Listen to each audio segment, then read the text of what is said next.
let's read a creepy Appalachia story. This happened maybe 2 to 3 years ago. I live in southern West Virginia and have for my entire life. The woods and mountains surrounded every direction you look, and nighttime is a darkness that you can never dream of unless experienced. I was with a friend, I'll call him Mark. Mark was at my house one evening, doing the usual things, watching UFC, playing Xbox, etc. It was extremely late when we finally got bored and decided to go for a walk on a nearby trail to smoke up. This was not a particularly long trail, but it is very dense in the woods that surround it, and it is very easy to get freaked out when thinking of your surroundings. We finally get to about halfway into the trail, about 30 minutes in, where we stop and stand on the trail to chill and talk. The forest is very alive tonight. There are always noises in the woods, but the amount of animal activity for the time. At this point, it was probably past 1 a.m. This was strange and kind of eerie, but not alerting, as any sort of predatory animal in the area may cause a disturbance. We finish smoking and continue our walk when almost immediately the forest falls dead quiet. And as soon as the forest goes quiet, there is a voice. It almost sounds like a mocking humanoid voice, shaky and uncertain. Almost like an old children's toy, like the ones with the crackly speakers and robotic voice, if you know what I mean. This immediately sets us off. We bolt directly down the opposite length of the trail, but the sound does not gain distance. It doesn't get closer per se, but no matter how far we ran down the trail, this eerie voice remains the same volume, going over and over with no quieting or stopping. At this point, I'm convinced that we are in genuine danger, something I have felt very few times. Finally, after sprinting for who knows how long, we exit the trail, gasping for breath and almost at the verge of tears of how frightening this was. We begin to exit the trail, and about 5 minutes from the exit, there is a bone-shaking, heart-stopping, murderous scream from directly behind us. I know what a mountain lion sounds like. This was not an animal. This was not someone playing or watching a movie. This scream sent birds flying from nests and made my heart drop into my stomach. It was the most genuinely depraved and violent scream that I have ever heard. This is a true story that I have only told maybe 3 people, all of whom seem to brush it off as false. I've never been a person to push for the existence of the paranormal or spiritual, but I genuinely believe I encountered something inhuman in those woods. Skiggly wiggly, or a Wendigo? What do y'all think that was? I need my Appalachia people in the comments. Get ready with me while I tell you guys this ghost story. This story was sent into my email, and if you have any ghost stories, paranormal encounters, or scary stories that you want to share, you can send them to the email in my bio. This happened when I was 5 months pregnant. And up until that point, nothing unusual had ever happened in my home. It was a regular happy home, just me and my boyfriend and my sons living a normal life. That's how it always starts. Then one random decision changed everything for us. I live in New Orleans, where it's pretty common to see people selling all kinds of things on the street. Crystals, herbs, candles, oils, and bundles of sage. One afternoon, I was walking by when a man was selling sage bundles. I don't know what made me stop. I wasn't looking for one. I wasn't spiritual. I didn't know anything about cleansing rituals or how sage is traditionally used. For some reason, I just bought it. Here's a rule, okay? If you ever feel compelled to buy something, especially having to do with like the spiritual world or certain beliefs, if you feel like it's out of your control, best thing to do is to just avoid it.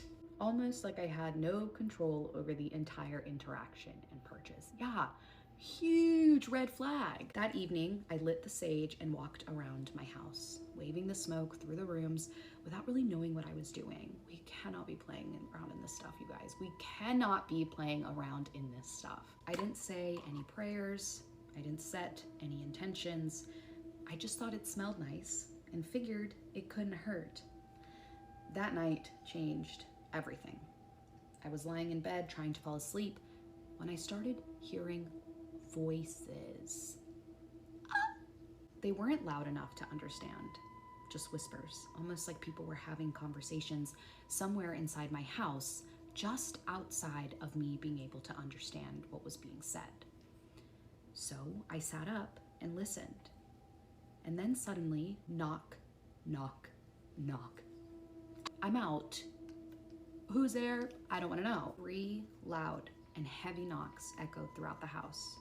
It sounded like someone was hitting the house itself with all their strength. The sound was so violent, it made me jump out of bed. My heart was racing, and before I could even process what I'd heard, I heard my oldest son choking in his bedroom. I ran down the hallway in complete panic, terrified that something had happened. But when I burst into his room, he was fast asleep, peacefully breathing. Nothing was wrong. It didn't even look like he had moved at all since he had gone to bed. I stood there frozen, trying to gather my thoughts and figure out what the hell was happening. Then I heard movement from my middle son's room. I rushed in that direction, and what I saw, I still wish wasn't true. It looked like something invisible was lifting his little body up, straight off of his mattress. Just for a second, some unseen hands were carrying him, and then he was set back down. I don't even know how I would react to this sort of thing happening, because I immediately ran to pick him up and laid him back down properly, terrified and shaking. I didn't know what I had just witnessed. I didn't know what was happening inside my house, and I barely made it back into the hallway before hearing something else. Children laughing. Okay, all right, I'm good. I'm done. Children laughing, tiny footsteps, little girls running up and down the hallway. Creepy children, ghost children. That is the scariest thing to me, okay? I can hear like a lady cackling, I can hear like a man speaking to me, anything. If it is a giggle and it is a child, get me out. Little girls running up and down the hallway, back and forth, surrounding me and echoing through the house. I don't have daughters. The entire night felt like a nightmare I couldn't wake up from. It was completely unexplainable, and all happened so fast, almost on purpose, like it wanted to disorient me. Whatever was there wanted to make me think I was going crazy, or leave me with enough doubt that I'd act like it hadn't actually happened. When I finally made it back to my bedroom, I didn't sleep at all for the rest of the night. Girl! The next morning, I called my aunt and begged her to come over. I told her everything. She blessed the house while I played gospel music as loudly as I could, filling every room with it. And after that, for a while, everything seemed normal again. Weeks passed without me experiencing anything. I started convincing myself that maybe pregnancy hormones were at play, or stress, even exhaustion had caused me to believe everything I'd experienced. Then one afternoon, I got incredibly sick. Out of nowhere, I could barely move. My body felt heavy. I was so weak, like all my energy was actively being sucked out of me. I was sitting in my bedroom trying to rest when it happened. Across the room, my closet door slowly creaked open. There wasn't a draft, no AC kicking on, no one else was home. It just slowly swung open, almost like someone inside was carefully pulling it open from the other side. I stared at it for maybe 2 seconds before I felt this intense urge to get the hell out of there. I have never moved so fast in my life. I grabbed my keys, ran out of the house, and stayed outside until my boyfriend and kids came home. And that was years ago. But the strange feelings never really stopped. To this day, sometimes late at night when I'm lying in bed, I feel something touch my legs. The lightest brush or caress across my skin. Sometimes I feel pressure on my pillow, almost like someone is leaning against it beside me while I sleep. At this point, I've learned to ignore it. I don't open my eyes, I don't react. I don't want to see what's been standing beside my bed all this time. And sometimes I find myself wondering if that random bundle of sage was supposed to cleanse my home. I need to tell you guys this ghost story. This story was sent into my email, and if you have any ghost stories, paranormal encounters, or scary stories that you want to share, you can send them to the email in my bio. Hey Ellie, I've come across some of your videos online, and honestly, I really loved them. And that's why I wanted to share a paranormal experience my friends and I had years ago. It's something that still creeps me out to this day. My friends and I live in a small town in Italy, or specifically, we live in Sicily. And we've always been a really close-knit friend group. We used to spend entire days together. This incident happened in September of 2022. School was about to start again, And to celebrate the end of summer, we decided to spend the evening at a friend's house that we'll call Lucy. Lucy lived in a more isolated and darker area, and because of that, we usually went all together and only during the day, very rarely at night. It was around 7 p.m., and it wasn't completely dark yet when we arrived at Lucy's house. We spent a really good evening together. We joked around, played games, ate, watched a movie, and as the time passed, we realized that it was almost 11. So each of us started texting our parents to let them know that we'd be heading home soon and that we would all be walking back together. We said goodbye to Lucy and started heading down the stairs. Now, keep this detail in mind. A friend of mine, Sebastiano, and I were the first to reach the front door, since the others were still halfway down the stairs joking around. I opened the door, and I was the first to step outside, while Sebastiano stayed inside just a bit longer to wait for the others, but still really close to each other. While we were waiting, I suddenly heard someone scream, just a few steps away from us. At first, I didn't pay much attention to it because I thought it might be the neighbors. Maybe they were watching TV or something. But then I heard it again. And this time, Sebastiano heard it too. It was loud and very clear. We decided to move closer toward the scream since our view was blocked by parked cars. As we slowly walked, we saw, in the middle of the street, a woman kneeling, making strange movements with her hands like she was calling or summoning someone. Sebastiano and I immediately called the others, who rushed down in a split second. Once we were all together, we quietly and carefully decided to get closer to the woman, mostly because that was the same road that we had to take to get home. Then suddenly, she stood up, like she knew that we were there. She didn't do anything. She just stood there, completely still, like a statue, facing and looking at really nothing. At that point, my friends and I were frozen too. Not knowing what else to do, we ran all the way down that street. And when we reached the end, now a few meters away from the woman, we stopped to catch our breath and try to calm down. We decided to look back up the hill one more time and realized that she had disappeared. At that point, we didn't know what to think anymore. Everything had just felt so confusing, and we even started to wonder if we had imagined it. We began slowly walking and talking and thinking of things that it could have been. And then suddenly, we saw someone coming down the slope. As we slowly got closer, we recognized them. It was the same woman from before, but in a much more distorted way. Like it was something non-human walking, in a sort of zigzag swaying motion. At that point, we were hit by a mix of fear and curiosity, so we stayed still. We decided to investigate a little. The woman stopped in the middle of the street. But this time, something happened that I've never been able to forget. She stopped, stared at us without moving, tilting her head as if someone had just snapped it, and then started walking sideways with her legs crossed toward a bush, disappearing from there in the blink of an eye. In the end, a friend of mine called her dad, who drove over and took a... Okay, now this story actually scared me.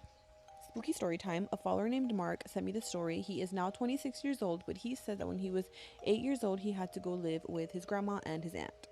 His little cousin Camila also lived there. She was 5. He was there. He had been living there for about 3-4 months. And one night, him and his cousin Camila were playing around and making a mess. And grandma's like, you know what? It's past your bedtime. I need you guys to go lay down already. Of course, Mark and Camila were like, okay, whatever. Mark went to his room. Camila went to her room. So Mark is laying down. He's tossing and turning. He's trying to go to sleep. And he hears a knocking on his wall. So he's like, is that Camila? So he knocks back. And they're kind of like playing this back and forth game. It happens a few nights in a row, nothing crazy. Another specific night, it happens again. And then he says that he hears, and he's like, what? Whispering, because he doesn't want grandma to hear because they're gonna get in trouble. So he kind of gets close to the wall and he's like, what? And he hears Mark. And he's like, all right, you're being annoying. I'm gonna go to sleep. Next morning, he tells Camila, what were you saying last night? And she's like, what are you talking about? And he's like, well, after we were done playing our knocking game, you were saying something. You said my name, but I couldn't understand what you were saying. And she's like, what knocking game? She's a little cousin. He thinks that she's being annoying, messing with him. He's like, anyways, that night, nothing. Next night, nothing. About a few weeks, nothing. And then it started to pick up again. But then he says that the knocking was getting louder. So he tells Camila, she's like denying. And he's like, you know what? I'm so over it. You're not even letting me sleep now. I'm going to tell grandma. So he calls grandma into his room. They sit down on the bed. They're having a conversation. He's like, hey, for a few months now, me and Camila have been playing this knocking game. And now it's just getting louder and louder. She won't stop. And he says that grandma's face just dropped. She immediately grabbed him out of that room. She did a full deep cleanse of that room. And she even made him switch rooms with her. Never said a peep, never wanted to talk about it. Unfortunately, she did pass away when he was 22, but he was able to bring up that conversation, and she ended up telling him why she freaked out that day. She says that when she was little, her and her parents had moved into this old apartment, and the same thing was happening with her. She thought it was her brother messing with her. They were playing the knocking game, and then it ended up being nothing. What's crazy is that whatever this was ended up following her. And then one day it just stopped. But when she got married, she had her first child, it picked up again. So she did a full deep cleanse and it had stopped again. And now it started back up with Mark. She doesn't know what it is, who it is, what it wants, but she just has a strong feeling that whatever this is not good. Especially because it's been following her around for years and years and years. Mark is obviously scared because now he's married, he has kids, and now he is mortified, terrified, scared that this is going to happen to his kids. And who knows what's going to happen next? Like, we really don't know whatever this thing is. Like, what does it want? What do you guys think? Let me know in the comments below. If you guys have any stories that you'd like for me to read, please send them via DM or email because I'd love to read them. And I will see you. Get ready with me while I tell you guys this ghost story. This story was sent into my email, and if you have any ghost stories, paranormal encounters, or scary stories that you want to share, you can send them to the email in my bio. I was 16 years old, and my brother and I shared a bedroom. The room wasn't very large, so I had converted the closet into my own little sleeping area. It wasn't much more than a narrow space with a mattress and a few shelves, but I liked having my own little corner. It gave me a sense of privacy and it felt cozy and safe. At least, it had. I had several real plants hanging from hooks on the wall beside my bed. I loved taking care of them, and they made the tiny space feel alive instead of feeling like a closet. And when I went to bed that night, everything felt as it always had. I did my usual routine. Looked around at my plants and decorations, noting how warm I felt, and I drifted off. At some point in the middle of the night, it's always the middle of the night, I suddenly opened my eyes. I'd woken up more suddenly than I was used to, so I was a bit startled, but looking around, the room looked exactly the way I remembered it, so I tried to calm down. That's when I realized I couldn't move. My entire body was frozen. I couldn't sit up, I couldn't lift my arms, I couldn't even turn my head. Only my eyes could move. And that's when my panic started to multiply. Something was wrong, and I knew it. As I shifted my eyes toward the far corner of my tiny room, I noticed someone standing there. Oh, absolutely not. Imagine you wake up out of nowhere, you're startled, your heart is racing, you don't know why, and then you realize, hey, I can't move. Already terrifying enough. The only thing that you really have control over is your eyes, and so you're kind of looking around, seeing what the heck is going on. And there's someone in the corner of your room. Oh my god. At first, it looked like a shadow, but the longer I stared, the clearer it became. It was a woman. She was so tall that her head nearly reached the ceiling. She wore a long dress that looked ancient. It was hanging loosely from her body, with shredded fabric dangling from the bottom. The dress stopped just above the floor, leaving a small gap where I should have been able to see feet. But instead, there was only darkness. She wasn't moving. She just stood there facing me, watching. I wanted to scream for my brother. I wanted to jump out of bed and run, but I couldn't move. And the harder I tried, the more trapped I felt. Then she took one slow step forward. Oh She wasn't walking normally. She made jerk-like movements to almost hobble across my room in tiny, unnatural steps, getting closer inch by inch. Oh. Just picturing this in my head, absolutely terrifying. At this point, I couldn't breathe. I remember trying with every ounce of strength I had to make any sound at all. My mouth opened, but nothing would come out, not even a whisper. The figure kept getting closer still until she was standing beside my bed. I could feel her presence towering over me. Then, she slowly raised one arm. She stretched her hand toward the wall where my hanging plants were mounted. Her fingertips barely brushed the wooden shelf holding them, and the instant she touched it, I snapped awake. This time I could move. I sat straight up, releasing the scream I'd been trying to get out for what felt like forever. At that exact moment, every single hanging plant I had came crashing off the wall. Clay pots shattered across the floor. Soil exploded everywhere. One pot slammed directly into my bass guitar. Another fell so close to my face that I actually felt the air as it missed me. My cactus fell right beside my bed and missed landing on me by inches. I was shaking, staring at the mess scattered across the room. The hooks had to have come loose. Maybe the shelf finally gave out. It had to have just been a coincidence that everything fell apart the exact second I woke up. But the woman had reached out, and she had touched the wall, and that's when everything came crashing down. I've heard countless people explain sleep paralysis over the years. They say the figures aren't real. They say your brain creates them while you're between sleep and consciousness. And maybe that's true, and maybe that's exactly what happened. But I've slept in that room for years since that night, and I've never experienced sleep paralysis again. I've never seen that woman again either. And sometimes when I walk past the corner of the room, I still catch myself looking for the place where she was standing. Because if it was only a dream, then who knows? And y'all really don't be paranoid enough for me. I'm just saying. Because listen to this shit. So this girl says she's walking home from her friend's house and it's nighttime and that she lives in a rough part of town. Already, what are we doing? If you know you live in a rough part of town, why are you as a woman walking home alone in the dark? That I don't know. I maybe she ain't have no other choice. I don't know. She says she's been in a bunch of sketchy situations before that she's been able to get herself out of, so she felt like she was invincible. So as she's walking home, a van starts tailing her. She says she notices it, but she's not paying it much attention because apparently in this area, it's really known for prostitution, so it's not abnormal for vans to approach you and ask you for, you know. And see, and this is what I mean when I say y'all to be paranoid enough for me. Because if you know you live in a rough part of town, you see that a van is following you, and you say that this area is known for prostitution, I don't know. I just feel like you aren't worried enough. You aren't concerned enough for me personally. So she sees the van, says she just crosses the street and doesn't pay it any mind and keeps walking. The van passes her. Then it circles back around. Sister girl, you have already ignored a lot of red flags here, but I feel like this is a big wee woo that we cannot ignore. What are we doing here? So the van rolls up on her and hits a full stop.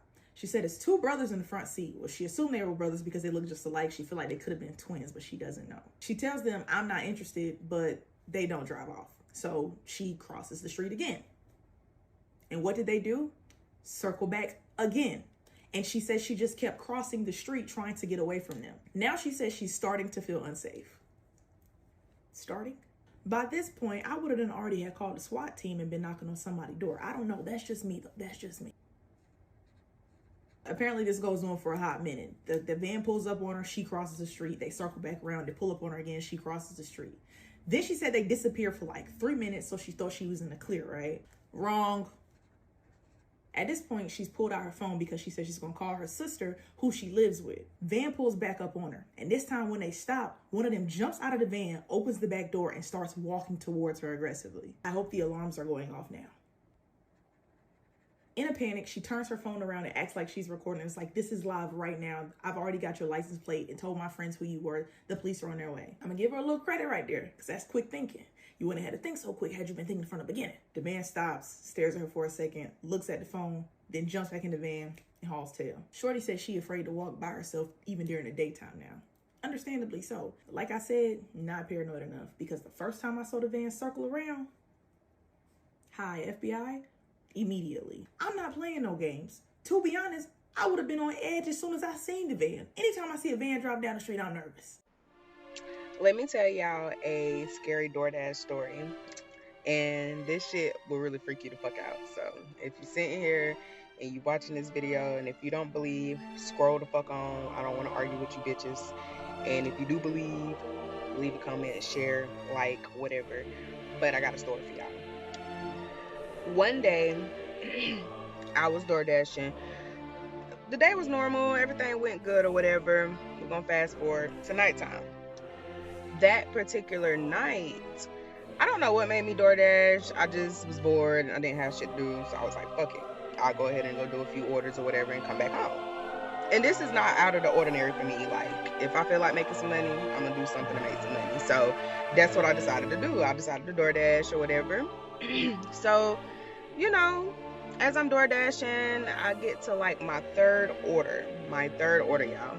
I get to my third order, and this particular order, I think it was coming from, I think McDonald's. Yeah, I think it was McDonald's.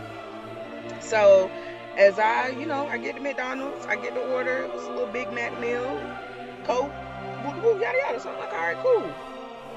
So, okay, as I get the order, it says drop it off at a hotel. I've done dropped orders off at a hotel before. It didn't faze me. So I was like, okay, cool. Okay, so boom, we're gonna fast forward. I go ahead and I finally get to the hotel. Once I get to the hotel, okay, so boom, I pull up to the hotel. It says like a room, like one. I don't know exactly what fucking room, but we're gonna say 133 because I can't fucking remember the room. But so it was like room 133. Okay, cool. So I'm like, okay, I'm looking for room 133. Can't find it. So okay. Still looking. So boom, it pops up. So okay, I'm like, okay, boom, room 133. So it was like knock and hand it to customer. I'm like, oh, I hate when I have orders and I gotta fucking knock, but that's besides the point. But anyway, so I walk up to the room, knocking at the door, no fucking answer. So okay, I'm texting the person or whatever. I'm like, hey, I'm out here with your order. It says knock and hand you the order. So I'm knocking to hand you the order. Still no response. So okay, I'm just like, what the fuck? Like, I don't know. It was fucking weird. So I sit out there for like 5 minutes, still knocking. No answer. So it was some neighbors that came out the door, and I was like, hey, do you know who's in this room? They like, nah, we just got here tonight. So I'm like, okay, fucking cool. So as they like, nah, they just got here tonight. So I'm like, okay, thank you. So I'm knocking again. So still no response from text messages. Tried to call, no fucking answer, and still nobody is coming to the fucking door. So I'm like, okay, I don't want to just leave that order out here and these people next door take it or some shit. So I was like, okay, fuck it, I'll go to the front before I leave it. As I go to the front, I'm like, hey, I got this order for such and such, and they say drop it off at room 133, and there's nobody coming to the door. She's like, oh, okay, well, let me look and see who made a reservation for that room. So as she's looking to see who made the reservation, it's another girl right beside her. So she like, dang, why they didn't come to the door to get the order? I'm like, I don't know. She just trying to make small talk. Okay, cool. So she's like, the girl that's looking up the reservation, she says such and such name. So I'm like, yeah, that's the person. So as I'm like, yeah, that's what the name say on the, the little DoorDash app or whatever, etc. The girl beside her looks at both of us like she was fucking terrified. So I look at her, I'm like, you okay? Like, bitch, why the fuck is you looking like that? You cool? So she like, what was the name y'all said? So we said the name again. She was like, what not apartment, what fucking room number? So I'm like, 133, such and such name. And she like, wait a minute. So me and the other girl, we looking at each other. We're like, I'm like, what the fuck? I'm like, what's going on? What happened? What's wrong? Y'all, she comes back with a fucking newspaper. I'm like, what the fuck? I don't fucking use a news. What the fuck is you bringing a newspaper for? So y'all, at this point, as I'm looking at the newspaper, I'm confused as shit because I'm like, girl, I'm looking at her like, why do you have a fucking newspaper?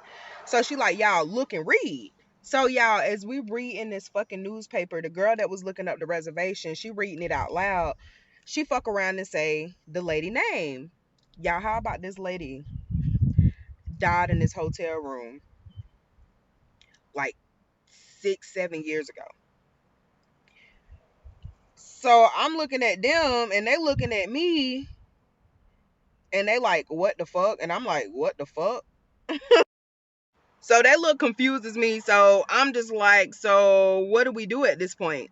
They like, we don't know. Like, I'm like, well, I don't know either. So I fuck around and contact DoorDash. I'm telling them like, this lady is dead. Like, this lady is not real. And they like, okay, well, they just told me to fucking leave the order. So I left the order at the front, like, and I left, like, cause I'm just like, who the fuck is like, what the fuck? Like, and then y'all, I'm gonna tell y'all the creepiest shit after that. How about I receive a message and a call? But in the message say, yeah, y'all, it throws me out to this day. Y'all, this message states, you should have knocked some more. I'm like, what the fuck? So I'm not gonna lie, I reported the lady off of on DoorDash. I was scared, but that shit there, like when people be saying they be experiencing like scary shit during DoorDash, that shit be true. I believe it because it done happened to me. Welcome back to another episode of Tea After Midnight. Just a little series where we have some tea to keep it nice and classy, but I also tell you scary stories. Tonight's story definitely has me super unsettled, so with that being said, let's jump right in. So grab your favorite tea and settle in, and let me tell you another scary Appalachian story, because of course, this is Tea After Midnight.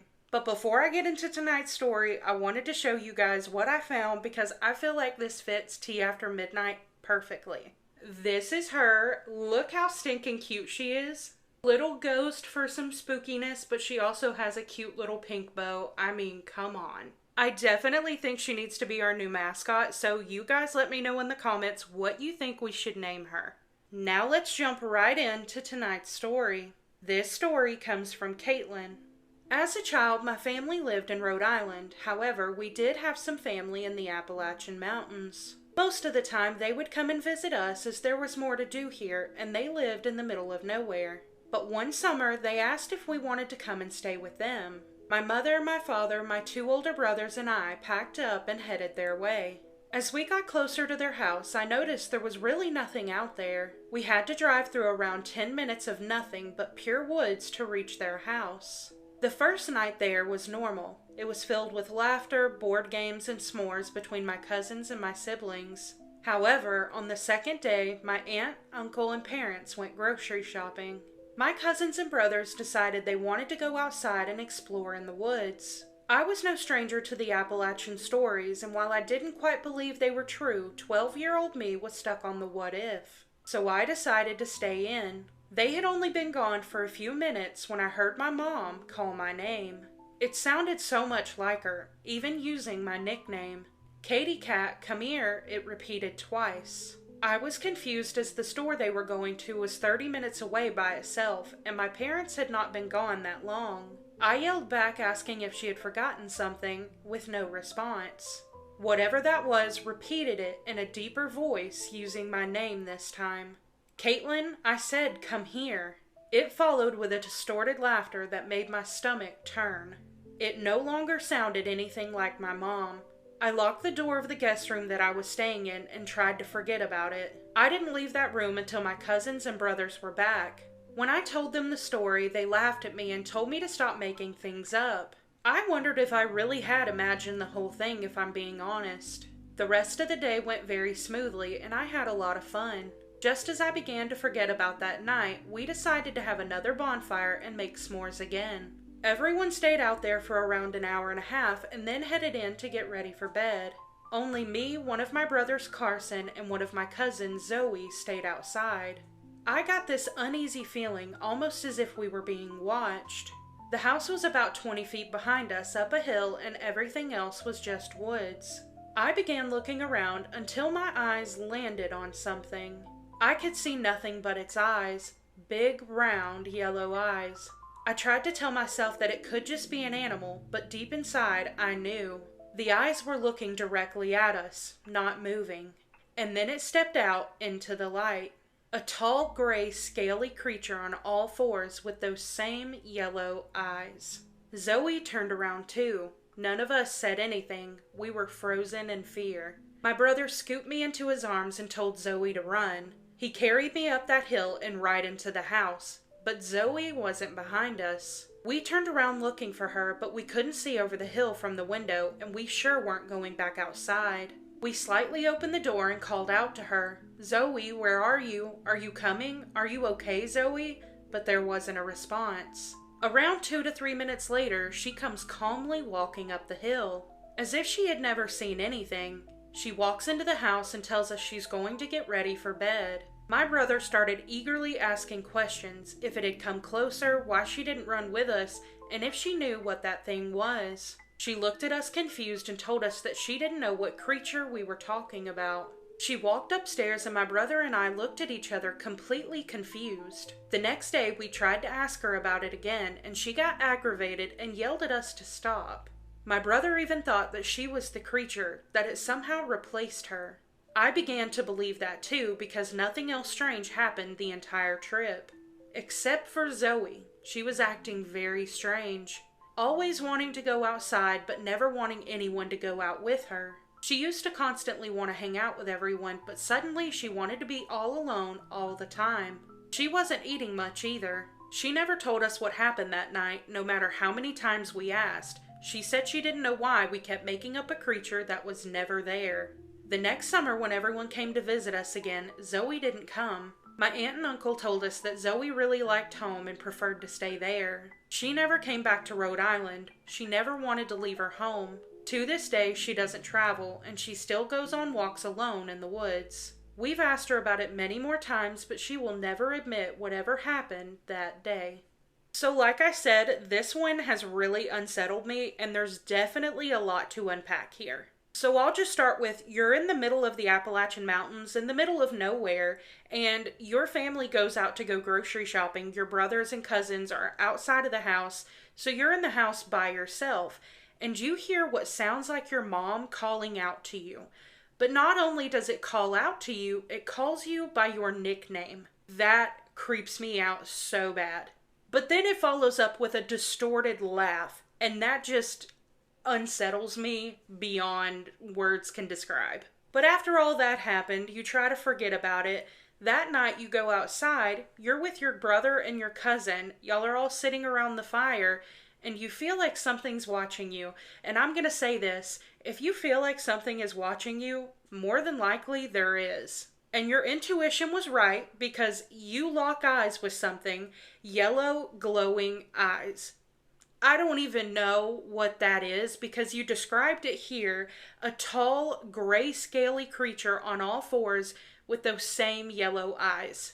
I don't even know what that is. If anybody has any idea what that is, please let us know, because that is terrifying. But after all of you saw it, you and your brother are running back inside, but you don't see Zoe. She's not behind you, so you start calling out, trying to find out where Zoe's at.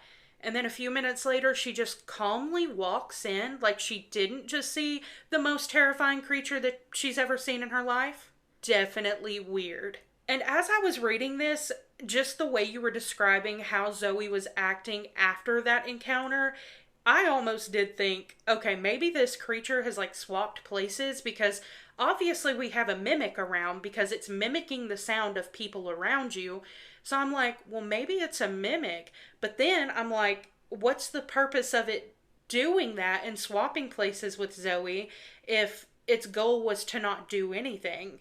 You know what I mean? So I really don't know what all of this could be. I definitely know that the first thing that you encountered was a mimic. I mean, there's no other way to explain that. It was mimicking the sound of someone else in the home. And that's just utterly terrifying, because again, You're supposed to be in a safe environment inside of your house or in your aunt and uncle's house, and you have an encounter like that inside your house. That's terrifying in and of itself. But then this creature that you see, I have no idea what that is. A gray, scaly, like, creature with yellow glowing eyes. I've never even heard that. Like, I genuinely don't know what that is. So if anybody in the comments has any idea what this could have been, please let us know. But Caitlin, thank you so much for sending in your story. I really hate that you guys went through that, and I'm actually curious to know, like, how Zoe is doing today, because it sounds like there was no resolve to that. She just wants to stay at home all the time. She never comes and visits. She just wants to stay at home all the time, and taking walks outside alone in the woods, that just freaks me out. And I just wish I knew what happened to her when she was out there and you guys had run back inside. So if you do ever find out and you want to let us know, please send me an email. I would love a follow-up on this for sure. But that does conclude this episode of Tea After Midnight. If you have any personal scary stories you want to share, I would love to read them. You can email me at the email on the screen or the email in the caption of this video. As always, you guys, thank you so much for watching. I love you so much. I hope you have the best night, and I'll catch you in the next one. This ghost scared my friend so bad that she refused to be alone at my house. Story time. So growing up, I had this best friend named Brittany, and me and her did everything together. We were very close. For years, we would stay at each other's houses back and forth. She saw some of the hauntings at my house and at Grandma's house. For the most part, she would ignore it. She didn't even want to talk about it. She did not like scary stuff, ghost talk, none of that. So she would just act like nothing happened. So one night, we're sitting on the living room floor watching TV when all of a sudden, we see this big shadow go across the wall. And I said, "Did you see that?" She said, "No, just ignore it. Remember, if you give it attention, it feeds off that. We have to ignore it." So we did. A few minutes later, we see that shadow again, and I said, "I don't think ignoring it works." She said, "Just keep ignoring it." Sometime later that night, I wake up to her screaming. She tells me that she got hungry because she had diabetes. She was always eating and drinking something, so she went to the refrigerator while I was asleep on the couch. She was standing in the refrigerator door, digging through stuff, when she felt this cold chill behind her. She thought it was me at first, just because it felt like somebody was standing there. And then she felt someone playing with her hair, so she thought I was standing there braiding her hair while she was looking in the refrigerator. She stands there for a good 2 or 3 minutes and says, "Are you done? I'm gonna get this cheese out," but I don't reply. So she turns around, and that's when she sees it. It's not me. She and this thing were face to face. She said this thing looked like an elderly woman whose jaw had been taken off. It was just her top face and her top row of teeth. She had these big white bulging eyes that were like popping out of the sockets, and long gray hair. Within a flash, it was gone. She got so scared she threw the remote in the fridge, slammed the door, and ran back to the couch where I was asleep. I was knocked out on the couch. She could barely wake me up. Back then, when a friend stayed with me, I would sleep really hard because I would be more comfortable and feel safe. While she was trying to wake me up, she looks over at our kitchen table. She saw it crouched down under the table staring at her. She starts hitting me like, "Wake up, get up." And then I do, and she said, "Look, look," but by the time I look, it's gone. A few days later, we finally tell her mom what we saw. They had hauntings at their house too, but not as bad as our families. Her mom told us that way back in the day, there was an older woman who her husband blanked her in the face with a shotgun. It was nothing but the top row of teeth and the top part of her head left. Everything on the bottom was gone. Because of the impact, it made her eyes bulge out of the skull. I said, "That's exactly what she's describing. I wonder if it's that woman." Her mom made up these little sage bags and had us take them back to the house. We tried to cleanse the place, and when I tell you them sage bags did nothing, like I said, at our house, Bibles, sage, crystals, all that would do was piss these spirits off. And honestly, I think sometimes that stuff made them stronger. Maybe they fed off of it, got strength or energy from it. I don't know, but it got a lot worse. Another time, her mom got off work and was going to stop by and cleanse our house, but before she got there, she got in a bad car wreck and nearly died. She saw in the rearview mirror someone was sitting in the back seat. She said when she turned on our road, something snatched a wheel out of her hand and she lost control. And my mom wrecked almost in the same